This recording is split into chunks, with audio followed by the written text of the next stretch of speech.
YS Vivekananda Reddy హత్య కేసులో అసలు కుట్ర ఎవరిది? హత్యకు నెల రోజుల ముందే ప్లాన్ జరిగిందా? హత్య కోసం ఏకంగా 40 కోట్ల ఆఫర్ తెరపైకి ఎలా వచ్చింది?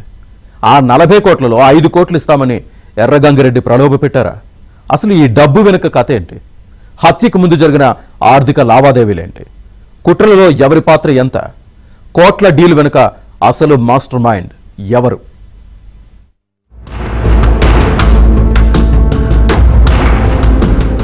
మాజీ మంత్రి వైఎస్ వివేకానందరెడ్డి హత్య కేసు దర్యాప్తులో కీలక పరిణామం చోటు చేసుకుంది. ఈ కేసులో ఆరోపణలు ఎదుర్కొంటున్న YCP Kadapa MP YS Avinash రెడ్డితో పాటు కేసులో ఉన్న నిందితుల ఇళ్లల్లో, కార్యాలయాలపై ఈడీ విరుచుకుపడింది. ఏపీ, తెలంగాణలో మొత్తం 7 ప్రాంతాల్లో సోదాలు చేసి ఆస్తుల పత్రాలు, నగదును సీజ్ చేసింది ఈడీ.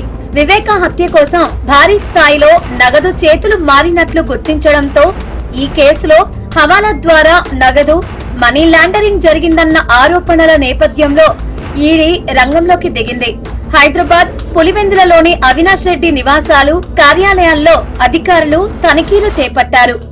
అనుమానాస్పద ఆర్థిక లావాదేవీలు, కీలక పత్రాలు, ఆస్తుల వివరాల కోసం అధికారులు ఆరా తీసినట్లు సమాచారం.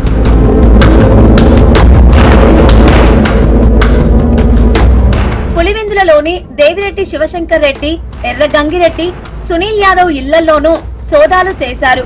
తొండూరు టి తుమ్మలపల్లిలో ఎర్రగంగిరెడ్డి నివాసంలో తనిఖీలు చేశారు. అలాగే పులివెందులలోని జగన్ సమీప బంధువు సునీల్ రెడ్డి ఇంట్లోనూ సోదాలు చేసి విచారణ చేశారు. సునీల్ యాదవ్ ఇంట్లో 2.5 గంటల పాటు సోదాలు చేసినా ఎలాంటి అనుమానాస్పద పత్రాలు కానీ, ఆస్తుల డాక్యుమెంట్లు, నగదు దొరకకపోవడంతో సోదాల అనంతరం వెనుదిరిగారు ఈడీ అధికారులు. హైదరాబాద్ లోని కోకాపేట ఓపెన్ స్కైస్ లోని అవినాష్ రెడ్డి నివాసంలో జోనల్ బృందాలు డిజిటల్ సాక్ష్యాలు, బ్యాంకు లావాదేవీలు పరిశీలించాయి. పులివెందులలో తాళం వేసి ఉన్న నివాసాన్ని ఆయన చిన్నాన్న మనోహర్ రెడ్డి సహాయంతో తెరిచి సోదాలు నిర్వహించి 2 బ్యాగుల్లో కీలక ఆస్తి పత్రాలను ఈడీ స్వాధీనం చేసుకుంది. ఇక శివశంకర్ రెడ్డి కుమారుడు డాక్టర్ చైతన్య రెడ్డిని పిలిపించి అప్రూవర్ దస్తగిరిని బెదిరించారన్న ఆరోపణలపై ప్రశ్నించారు.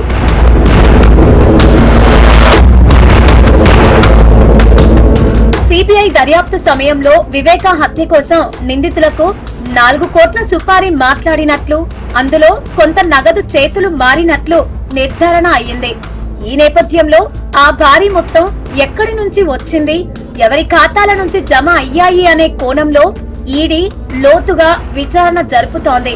దీనిపై సమగ్ర సమాచారం తెలుసుకున్న తరువాతే ఈడీ సోదాలు చేసింది. మరోవైపు ఈ నెల 8న రాష్ట్రపతితో పాటు ప్రధానమంత్రి, కేంద్ర హోంశాఖ, న్యాయశాఖ, సిబిఐ డైరెక్టర్ కు, అలాగే 2 తెలుగు రాష్ట్రాల సీఎంలకు సునీతారెడ్డి లేఖ రాసింది. రాష్ట్రపతికి సునీత రాసిన లేఖ తర్వాత ఇప్పుడు ఈడీ సోదాలు చేయడంతో ప్రాధాన్యత సంతరించుకుంది. వివేక హత్య వెనుక కుట్ర దాగి ఉందని లేఖలో పేర్కొన్నారు సునీత. నేరానికి ఉపయోగించిన ఆయుధం, మనీ ట్రయల్ పై దర్యాప్తు అధికారులు దృష్టి పెట్టలేదని పేర్కొన్నారు సునీత. ఒకవైపు ఈడీ సోదాలు జరుగుతున్న నేపథ్యంలో వివేక హత్య కేసు సిబిఐ కోర్టులో విచారణకు వచ్చింది. అయితే ఈడీ సోదాలు జరుగుతూ ఉండటంతో నిందితులు విచారణకు హాజరు కాలేదు. కేవలం ఈ కేసులో 3 నిందితులు A1 Erra Gangi Reddy, A3 Umashankar Reddy, A6 Uday Kumar Reddy మాత్రమే విచారణకు హాజరయ్యారు. ఈ కేసులో కీలక నిందితులుగా ఉన్న ఎంపీ అవినాష్ రెడ్డి, ఆయన తండ్రి భాస్కర్ రెడ్డి, దేవిరెడ్డి శివశంకర్ రెడ్డి, సునీల్ యాదవ్ హాజరు కాలేదు. దీంతో తదుపరి విచారణ ఈ నెల 31కి వాయిదా వేసింది. ఇక వచ్చే వారం నిందితులకు కూడా నోటీసులు ఇచ్చి హైదరాబాద్ లోని ఈడీ కార్యాలయంలో విచారణ చేయనున్నారు.